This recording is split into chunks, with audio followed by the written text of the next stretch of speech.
Dans l'épisode d'Un si grand soleil du jeudi 4 mai 2023, Claire, Mélanie Maudran, et Florent, Fabrice Deville, sont inquiets.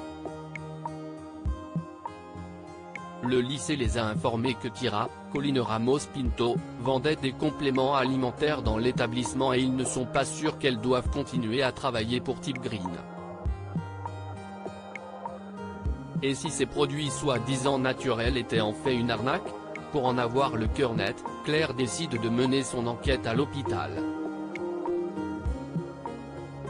L'examen du pharmacien, Djibril, révèle que les produits Type Green ne contiennent aucune substance dangereuse.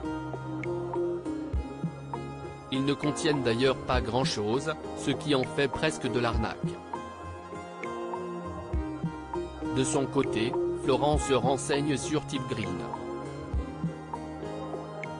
La société existe depuis 2 ans et n'a pas de poursuite engagée contre elle. Il n'y a donc aucune raison d'empêcher Kira de travailler pour elle. Bien qu'ils ne soient pas très emballés à l'idée de laisser leur fille vendre des produits bidons, Claire et Florent décident de la laisser faire. D'ici un mois, elle sera sûrement passée à autre chose, de toute façon.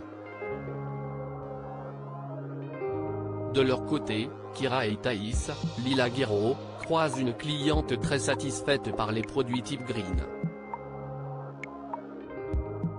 Elle souhaiterait leur acheter de nouvelles boîtes, mais elle n'a pas vraiment les moyens.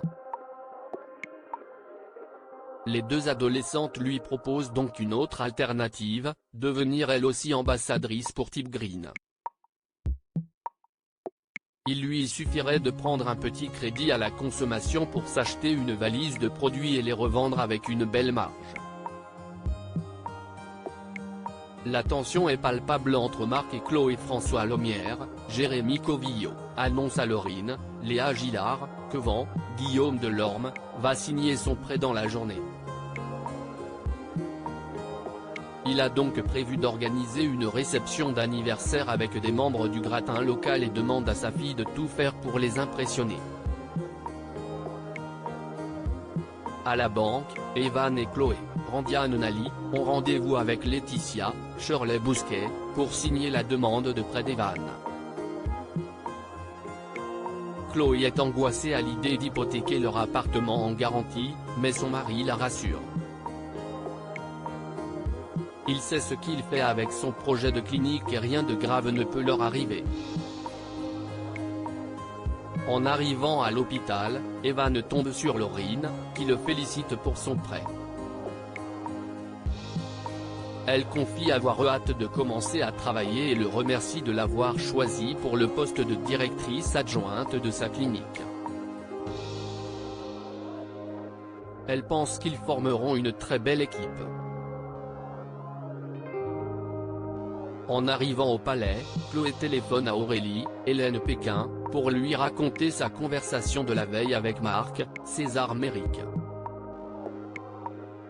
Ce dernier lui a assuré qu'il n'y avait aucune ambiguïté entre eux, et cela lui va très bien. Au moins, il sait que rien ne se passera entre elle et lui. Aurélie n'est pas si sûre et demande à son amie si elle éprouve une attirance pour le journaliste. Chloé botte en touche, affirmant que sa relation avec Marc n'est qu'intellectuelle, mais Aurélie n'est pas dupe.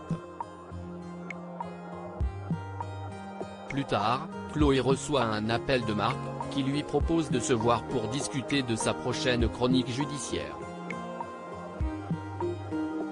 La greffière et le journaliste se retrouvent le soir même autour d'un verre.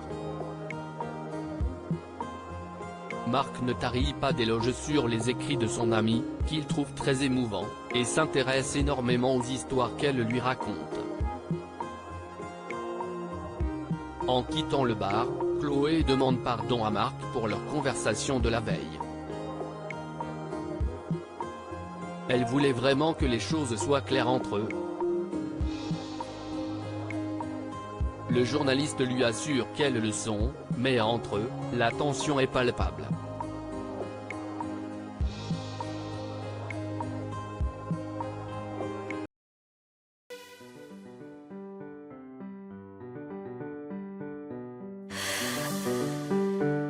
The